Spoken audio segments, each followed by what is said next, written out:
Welcome to another episode of Walk the Talk. I was just running for 1.5 hours and just feeling great. Beautiful morning, 8 o'clock, and sun is rising, and seeing the beauty of God in nature. And this is the topic I would like to talk about. Recently I spoke with many friends and people about religion, about God, about different traditions, and my own tradition, the Vedic tradition. Veda means knowledge, wisdom, and it's known, or it's described that all the knowledge originally comes from the Veda. We have Vedas about food, Ayurveda, the knowledge of the long life. We have Jyotir Veda, the Vedas of the light, of the stars, of the astrology. We have Dhanur Veda about martial arts. We have all kinds of Vedas to help us to understand the nature of the body, the soul, the universe, the material energies, the nature of God, even the devas, the demigods, how everything works. Everything is meant to uplift us to a higher state of consciousness, to understand there's higher forces, that we are not independent. We can't control our digestion, we can't control our hunger, our sleep, we can't control how we grow, if we lose our hair. And Veda helps us and describes and gives us certain practices to help our digestion, to help our bones, our muscles, our blood flow, how we create the prana energy, the ojas, the aura. So there's very much truth and practicality in the Vedas. But we also have other traditions like Christianity, or Islam or Buddhism. And I can see followers in my own tradition, we think we have the only truth. Do you ever hear this? My religion is the best. And if you don't follow my path, you will go to hell. And that's very interesting. It's very narrow-minded, dogmatic, fanatic. And this is not what God wants from us. We have so many cultures, so many traditions, so much knowledge. The Vedas itself, they got all burned a few hundred years ago. So what we have left of the Vedas is a small part, like 6%. For example, we say if someone is a messenger of God, it has to be described in the Vedas. And we have certain books where there's Buddha revealed, for example, or certain avatars, certain personalities, or God descends himself to uplift our consciousness. But what if we have scriptures we never heard of, they are burned, where there's other personalities described? Just saying, For example, Lord Jesus Christ, there's the Bhavishya Purana, where Jesus is mentioned to appear here in this world. And some say, no, that's a lie, the British put this in the books so that we believe into the story of Jesus. Others say, no, that's the truth, and it's Purana, it's history. But there's so many other scriptures and texts we don't have access to. So who are we to judge? Because our experience is very subjective. I can tell you now, I'm chanting Hare Krishna since 14 years. Since 14 years. And practicing spiritual life since 20 years almost. Doing meditation, yoga, pranayama, breathwork, working with chakras, with different healing methodologies. And I have so much experience, but what I experience, I can explain it to you, but maybe you don't believe it, maybe you don't experience the same way. Like I go running, it's healthy for me. To meditate 1 hour is healthy for me. To chant Hare Krishna is healthy for me. Uplifts me, makes me happy. But for other people it doesn't work. They have their own path, and I think it's very crucial that we understand and be open for everyone. Of course, there's also things maybe not true, or we are led by our mind or feelings or sentiments, and we're going into a direction which actually degrades us. We are now in the age of Kali.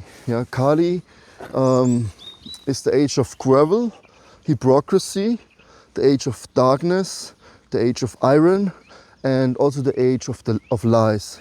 But the most important, it means separation. Dark and white, left and right, tall and small, thin and big, male, female. We create religions, countries, traditions.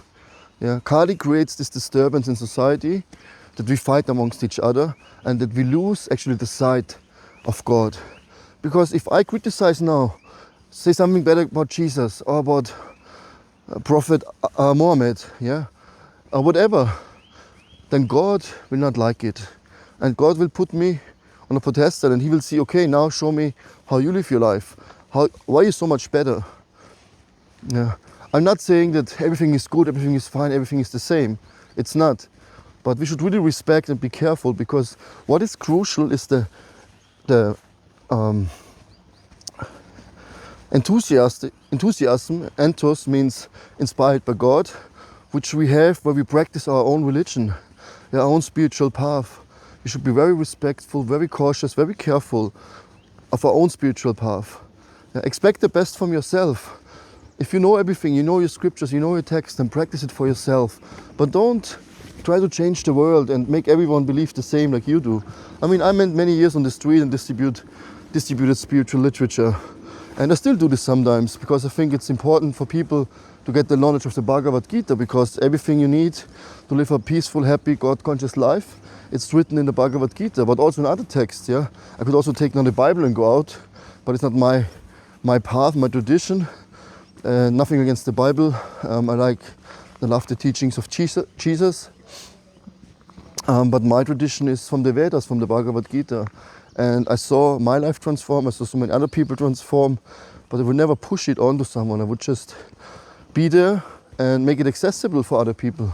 And people, they love it. They love taking this book and studying the Bhagavad Gita and going deeper, yeah, because it really helps you to be in the present moment, to be happy, to understand how the nature works, how your body works, how your mind works, what is your relationship to God, and so many more things are inside. All kinds of, social things, political things. It's very interesting, like how the whole system works. You find in a 5,000-year-old knowledge written in Sanskrit. And it helps me, it helps everyone. So I want to share it, but it shouldn't be like, hey, mine is the best and you have to take it, otherwise you go to hell. No. Like, hey, look, I have something wonderful. Like, I go to the best pizzeria, for example, and then I share it with people, hey, go there, it's really good pizza. But if they don't go, it's not my business, but I can tell them about it. So I'm really thinking we should take care of our own shit. Yeah, our own. We have so much package, so much misconception, so much dirt and sins or whatever, you name it. And then we want to change the world, but we don't change ourselves. We find faults in other people and other traditions. And I'm a little bit allergic actually nowadays, because everyone says my path is the only right one. And even I say, my tradition is the best. And then I say, but I'm open for everyone else. But still, mine has a little bit deeper knowledge. Yeah, but it's not true. It is true in one sense for me. It's my subjective experience. But for other people it's not true. And this is how Kali works. The age of quarrel and hypocrisy. And we're feeding this whole thing. The whole elite, the whole society, they all want us to fight for stupid things instead of focusing on love of God. Uniting and learning how to live in nature, how to live amongst each other. Don't fight. Yeah, be one. Grow and help and love each other. And then God comes into your life. It's so simple, it's so easy. But it's your choice. I'm not telling you read the Bhagavad Gita, read the Bible, do anything, but what I can really tell you from my heart is try to figure out who you are. Figure out who is God, what is your relationship with Him, and try to understand other people, connect with them, with different cultures and traditions, and share the peace, share the love, share the wisdom, and grow together instead of alone. And then Kali, the age of separation, can't win, because we will be strong as one. It's like a big book. If you take one page, you can tear it apart. If you take the whole book, it will be very difficult, right? Anyways, I'm home now. Enjoy your day. Namaste.